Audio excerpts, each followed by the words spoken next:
Ceramics. Traditional definition of a ceramic is an inorganic, non-metallic solid prepared from powder, usually mixed with water and then heated. Anybody in here do ceramics? Awesome. So do you make them out of powder and mix it with water? You just get a block of it, yeah. So, instead of having to mix it up yourself, you can just buy it ready to use. It was cool if it got hard, you could add more water or add a handful of powder and mix it together. Yeah. That is neat. So you can take that, it's like a clay almost, right?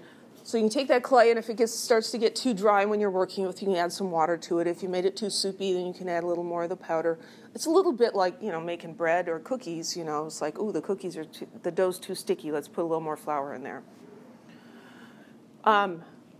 It doesn't become hard, though, unless it's heated to a high temperature. So uses for ceramics, you can make bricks out of them, tiles, pottery, dishes, insulating elements. The properties of ceramics are that they are hard, they are strong, they do not conduct electricity, but they're also very brittle. And you know that if you've ever dropped, Grandma's china teacup on the floor, it breaks, they don't bounce. So there are different kinds of ceramics. Silicate ceramics are composed of aluminosilicates. So some of the silicon atoms in silicate are replaced by aluminum. This can occur naturally. So you've got aluminosilicates getting weathered. It's just a mineral that's out in the Earth's crust, and it's exposed to the elements, and it can produce clay. Different parts of the country, you dig up the backyard, and you can find just big old chunks of clay. It's really not a great thing to have in your yard. It doesn't drain well. So you can find it. You can also get powdered forms of it, mix it with water to make that clay. When that clay dries out at regular temperature, it gets kind of hard, but it doesn't really form a ceramic. It doesn't form the ceramic until you heat it.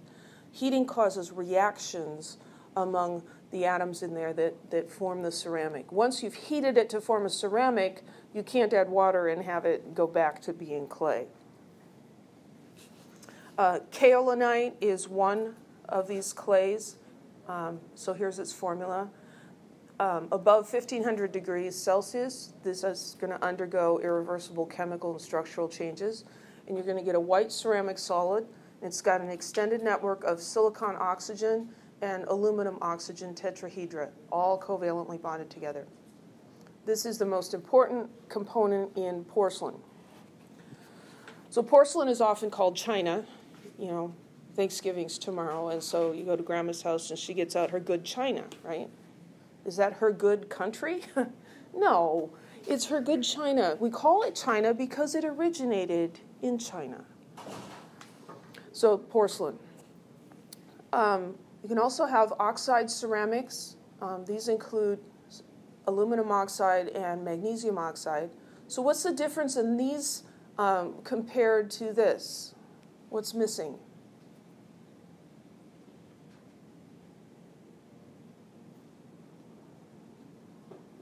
What element is in this guy that's not in these two?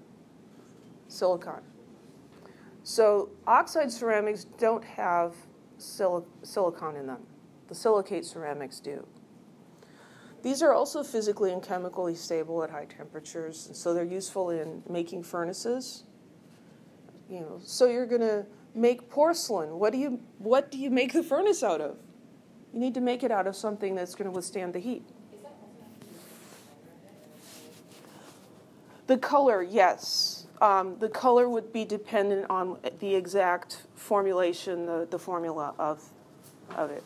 And the thing about these oxides, a given ceramic oxide may have a slightly different structure, might even have a slightly different ratio of, say, aluminum to oxygen, depending on how you heated it, right? And you can mix different things together. And so there's just a lot of different types of substances that you can come up with, and some of it ends up being a bit of an art, right? Like baking. You can follow a recipe, but if you're not familiar with baking bread and don't recognize the texture and, oh, we need to add a little more flour here, or I need to let that rise a little longer, it's not going to turn out the same. And so it's not like, making Kool-Aid where you just sugar, water, Kool-Aid mix. You got the right amounts, it's going to be good every time, right? So it's a little more complicated. So these oxide ceramics are useful in things requiring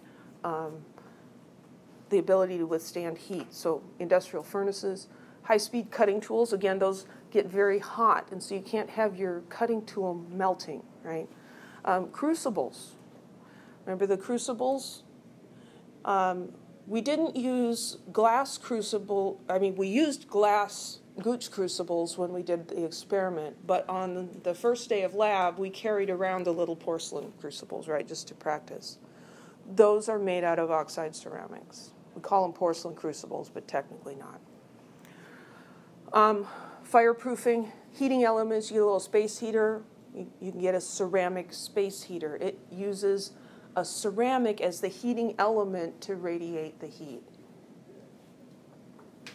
You can also have non-oxide ceramics. So here we've got formulas. There's no oxygen in here.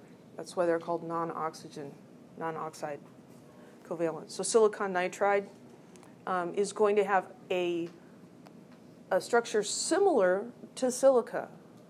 And you can make non-metallic ball bearings out of this. If you need ball bearings that aren't going to rust and aren't going to conduct electricity, then silicon nitride would be a good choice for that. You can also make engine parts.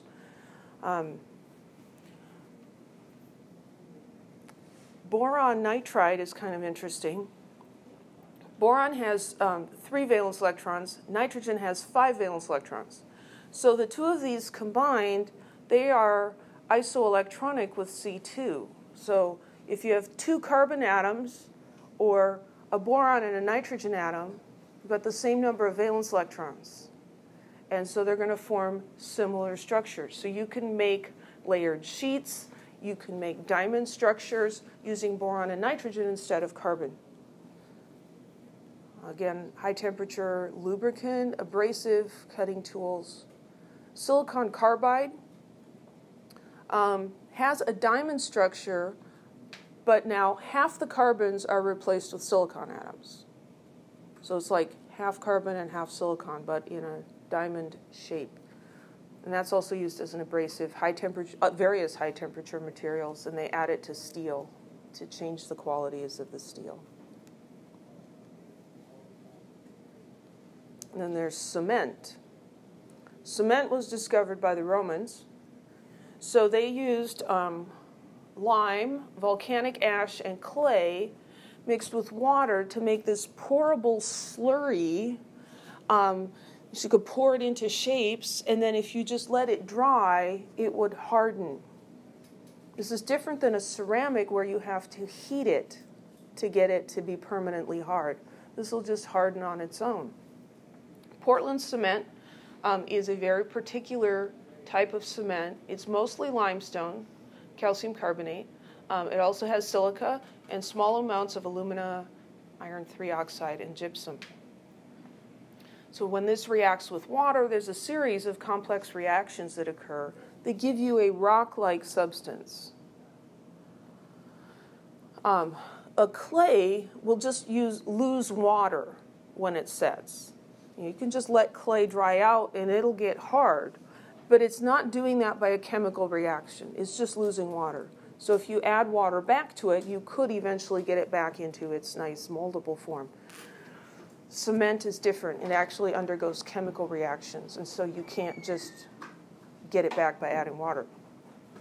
In that hardening, you get these silicon, oxygen, silicon bridges that form, producing a sort of a fibrous structure.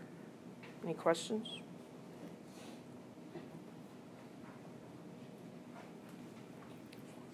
Concrete is different than cement. We tend to use these words interchangeably, though, right? I mean, what's the sidewalk made out of? Well, some people would say cement, some people would say concrete. Well, it's made out of concrete. Concrete has cement in it, though. So in a way, we're both right. So concrete is Portland cement with sand and pebbles or gravel in it. And this is the most widely used building material in the world. Many parts of this building are made out of concrete. Bridges, walls, aqueducts, all made out of concrete. About half of man-made structures are made out of concrete. This revolutionized construction. Because before, I mean, you could make steel or metal beams or wood, or you could make bricks out of clay, but concrete makes things much easier to build. Glass. So if you take silica, the SiO2, network covalent solid, and melt it at 1500 degrees Celsius, you can get it to melt. And then if you cool it quickly, instead of cooling it slowly, the silicon and oxygen atoms are going to form a solid with a random structure instead of a well-ordered structure. It's amorphous. And this is called a glass. So glass is melted silica that's been cooled quickly. Silicate glass is transparent. It doesn't absorb water. It's great for windows, drinking glasses, things like that. The Romans were the first to develop this. What they did is they added sodium carbonate to the silica, and that made the melting point lower. Because 1500 degrees Celsius is really hot, and it's easier to work with if it'll melt at a lower temperature. And then with the ability to melt that glass at a lower temperature, then they were able to blow the glass and make different shapes. So you can blow the glass into spherical shapes. Over there in the cupboard, we have some large volumetric flasks. Those are not blown by an individual person, but it is the same technique of taking hot glass and blowing it into shapes. There's different kinds of glass. So vitreous silica, or sometimes called fused silica, is made from SiO2. This is the one that is going to melt at 1500 degrees Celsius. So it's expensive because it requires such a high temperature to produce. But it's very hard. It resists high temperatures. It's got a low thermal expansion, meaning when you heat it up, it doesn't expand very much. It's transparent to visible and ultraviolet light. Soda lime glass is where you've added other things to the silica, bringing the melting point down. So it's called soda lime glass or window glass. This is the most common form of modern glass. It's about 70% silica. Transparent to visible light, but not ultraviolet, which is actually a good thing in a window because it helps to protect you from the burning rays of the sun. It has high thermal expansion, though. When you heat it, it expands much more than the vitreous silica does. But it's less expensive to make and easier to form into desirable shapes. It does tend to crack under thermal shock. So you probably have some glass dishes or drinking glasses in your kitchen, right? And so the glass casserole dish is made out of a different kind of glass than the glass tumbler. If you tried to put the glass tumbler with food in it into the oven, thank you, and heat it, either in the heating process or when you take it out and cool it down, it's probably going to crack and break because it's not designed for that. What you want to use for cooking is Pyrex. That's the trade name for a borosilicate glass. So they add boric oxide instead of calcium oxide. This gives us a glass that expands less when heating. It's that expanding and contracting when it heats and cools that causes soda lime glass to shatter. Most of our lab glassware is made out of borosilicate glass. And it'll say either Pyrex or Chemex on it. Those are the two brand names. So those sorts of glassware you can heat. You can take a Pyrex test tube and heat it in a Bunsen burner flame, and it'll be fine. If you do that with a soda lime test tube, it will shatter and not be fine. Another type of glass has lead in it, leaded glass. We usually refer to this in everyday life as crystal. So it's got lead oxide along with the silica and other components.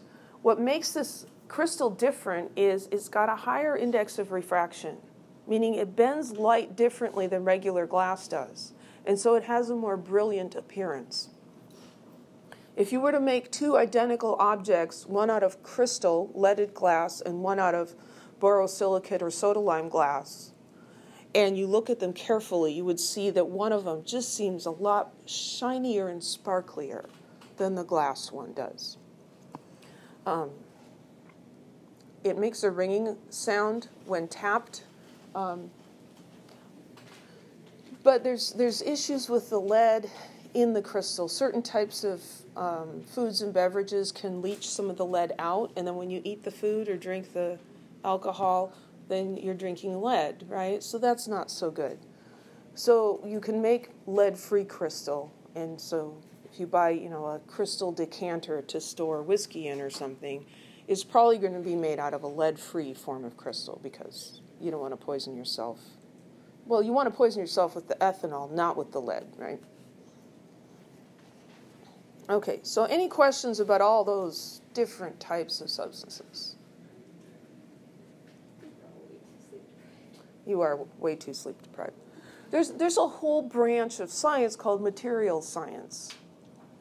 And that involves chemistry and some physics and engineering and other stuff.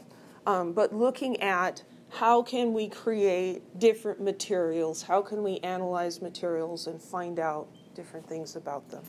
And so, I think one of the advantages of talking about this in class is it might spark some interest or at least make you more aware of everyday materials that you encounter. Think about, I wonder what this is actually made out of.